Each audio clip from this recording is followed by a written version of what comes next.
do I get good at weight loss maintenance? All right. So in order to properly maintain, you have to properly get there.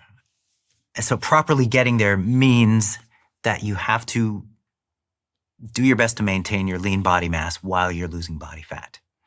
So what happens to a lot of people when they diet is they lose a lot of lean body mass along lean with body mass. You mean muscle? Yes, muscle mass. Muscle mass. Along with their fat mass. And so muscle tissue is something very important to keep on the body while you're losing fat, because muscle is, we can look at it as our metabolically active. Every tissue is metabolically active, even body fat. But muscle tissue specifically is the center of our dietary fuel usage. It is the metabolic engine of the body, if you will.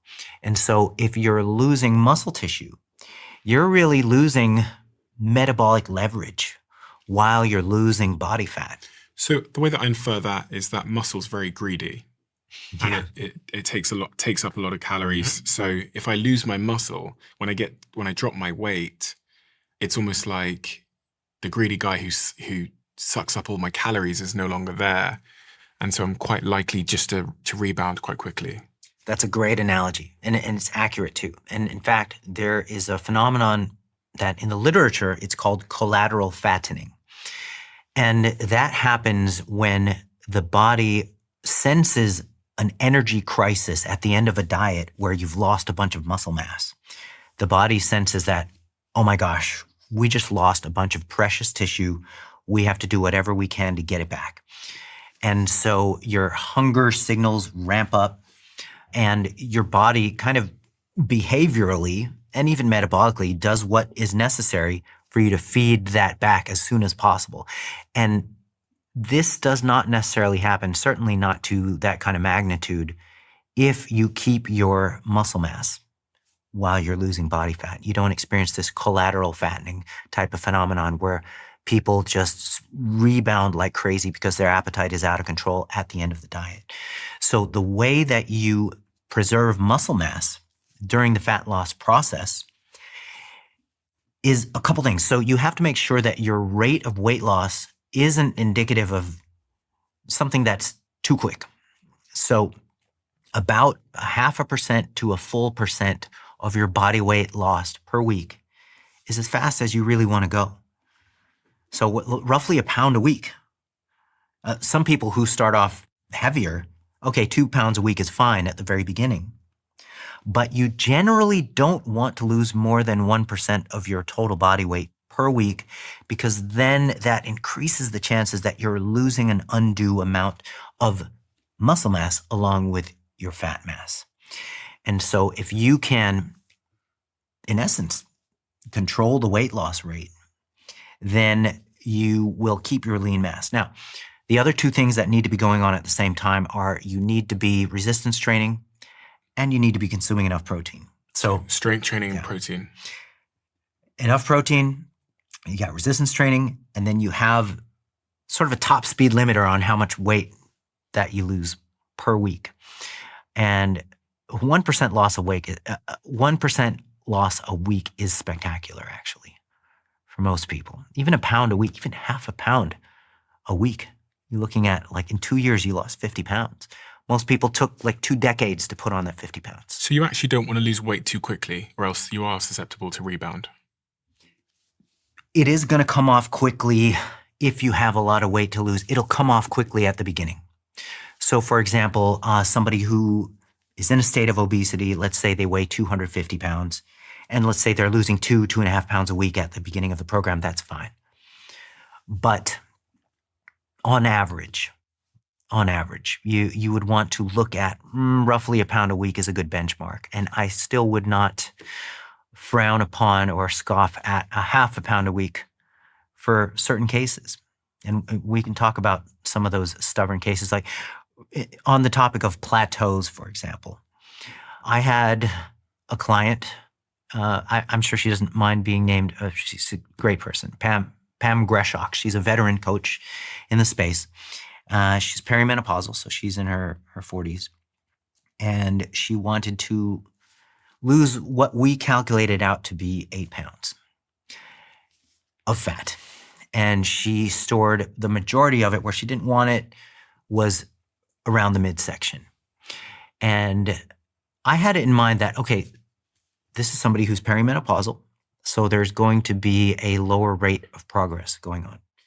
This is somebody who is highly trained, so she doesn't have a lot more muscle to put on that would give her some extra, in quotes, metabolic leverage for the whole process of improving body composition. So she's highly trained, perimenopausal, wants to lose 8 pounds of fat, which would represent the final 8 pounds, sort of that pushing the envelope. Knowing those three things, I knew that this is going to be a difficult and slow going process. So whereas I would normally have somebody expect roughly, or at least gun for, a pound a week loss, for Pam, it was more like, are you going to be okay with 1 to 2 pounds per month? Like, if we can get rid of 1 to 2 pounds of body fat per month, I would be happy with it, and I think you should be happy with it. And so I convinced her of that. And with her wanting to lose 8 pounds, I think it helps to give people a visual of what a certain amount of weight loss looks like. So coincidentally, a gallon jug, if you fill it with butter, that's 8 pounds. And so I had her visualize this 8-pound jug. And I also had her do a butter visualization too. So a standard stick of butter is 4 ounces. So 4 sticks of butter is 1 pound. And in her case, she wanted to lose 8 pounds. So that's 32 sticks of butter that would be removed from her body at the end of the dieting cycle. Is that what this is here? What is this?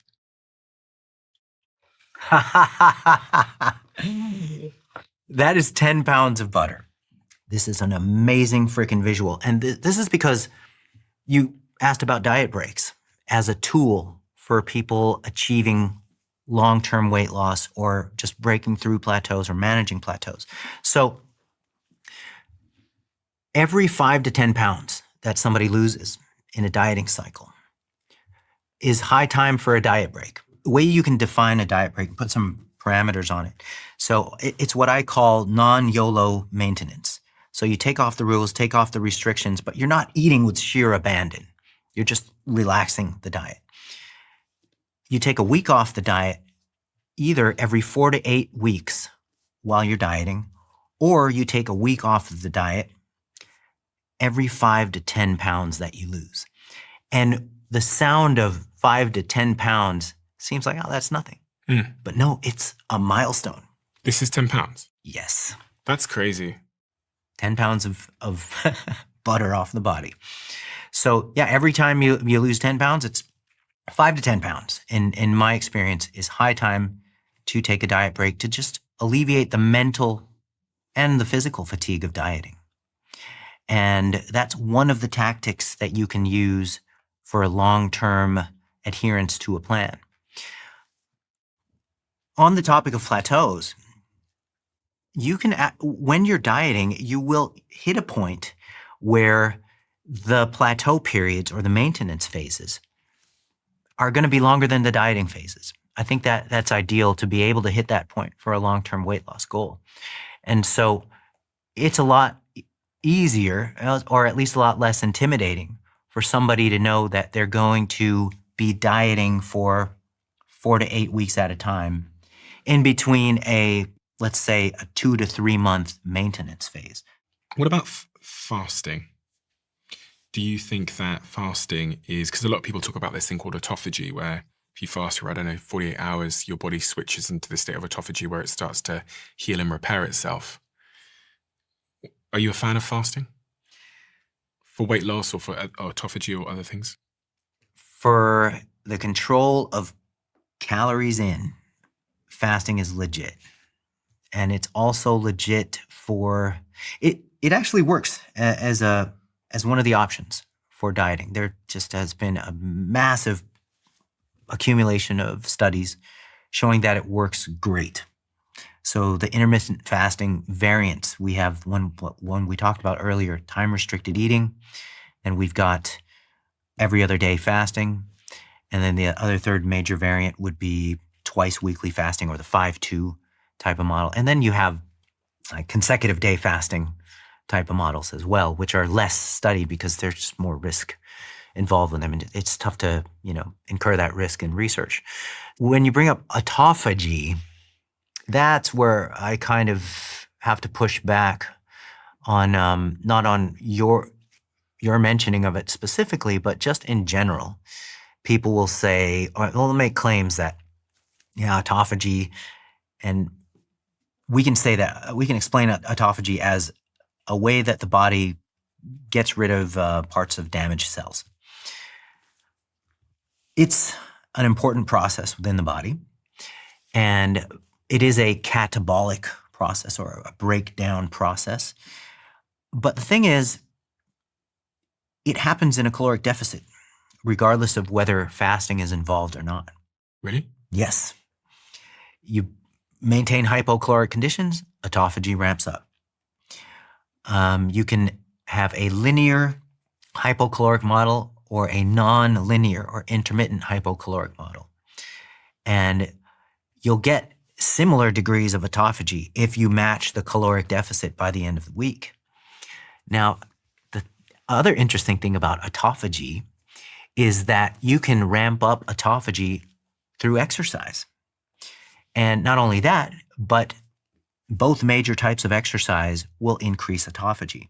So resistance training increases autophagy. Endurance aerobic type training increases autophagy. So if you want to, in quotes, chase autophagy, then doing it through intermittent fasting or just going through prolonged periods of not eating can be a double-edged sword. Whereas the autophagy increases through exercise, they almost don't have a downside. And so a lot of times with intermittent fasting, it can be a great tool for people who need to lose excess body weight. But what I'm seeing in the community is people thinking that intermittent fasting is something that is necessary to do regardless of your body fat level, that is either necessary or beneficial. And that's not actually true per the research. There's one study in particular that looked at men who were already lean. And I believe this was by Templeton and colleagues, where they compared a linear dieting model with an every other day fasting model. What does that mean, every other day fasting? So they took 24 hours off? Yes. Yeah. So it was, every other day. And then the same deficit by the end of the week between the two groups. And the intermittent group actually lost more lean body mass than the linear caloric deficit group. They lost more lean body They mass? lost more lean body mass. So they lost more weight? Or They more muscle? lost more muscle. Mm-hmm.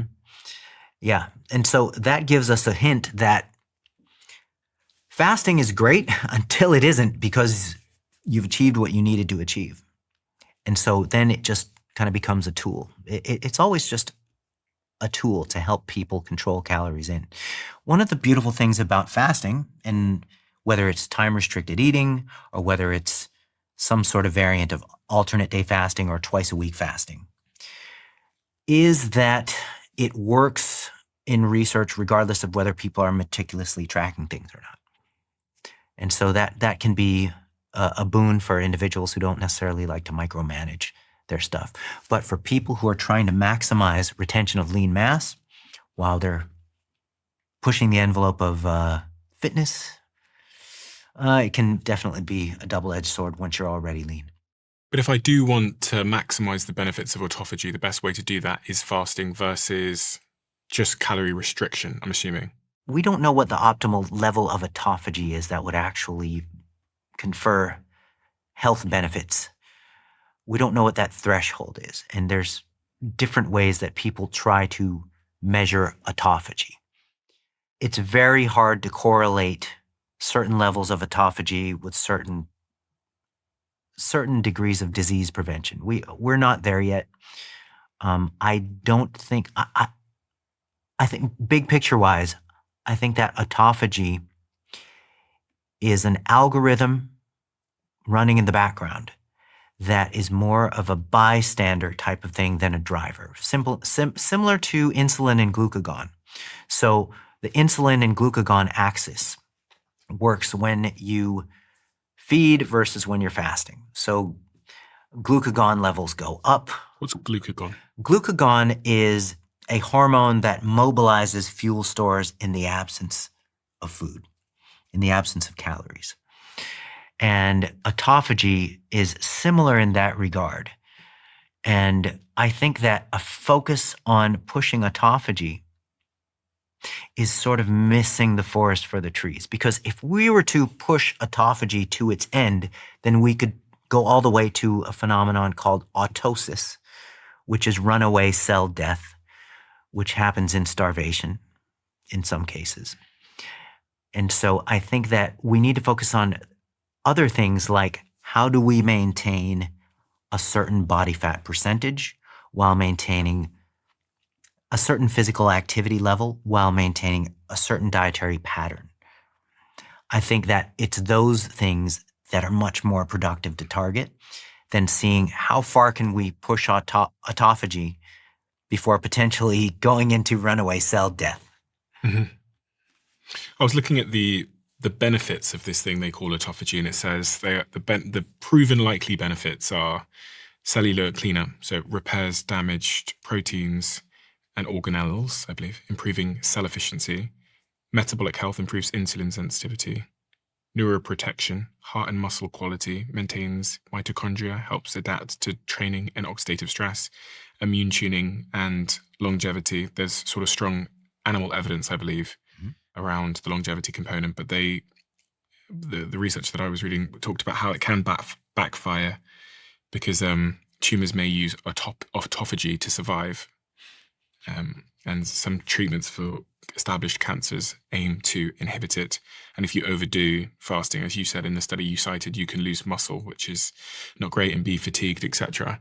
There is a bit of a trend, I think, with people doing a lot of water fasts and stuff like that quite periodically. I think it's rising, even sort of juice fasts and stuff like that. What's your take on those types of fasts? I'm not a big fan, Stephen.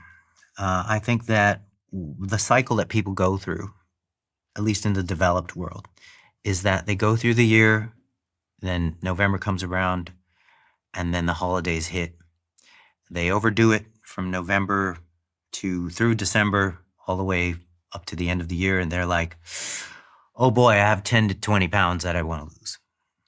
And then they just use these sort of fasts and these detoxes to crash off the bad decisions of the previous few months.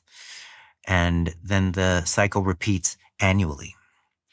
So I think that it's a much healthier approach for people to secure and reinforce the right habits through the entirety of the year, instead of jumping on the fast to get rid of the holiday binges.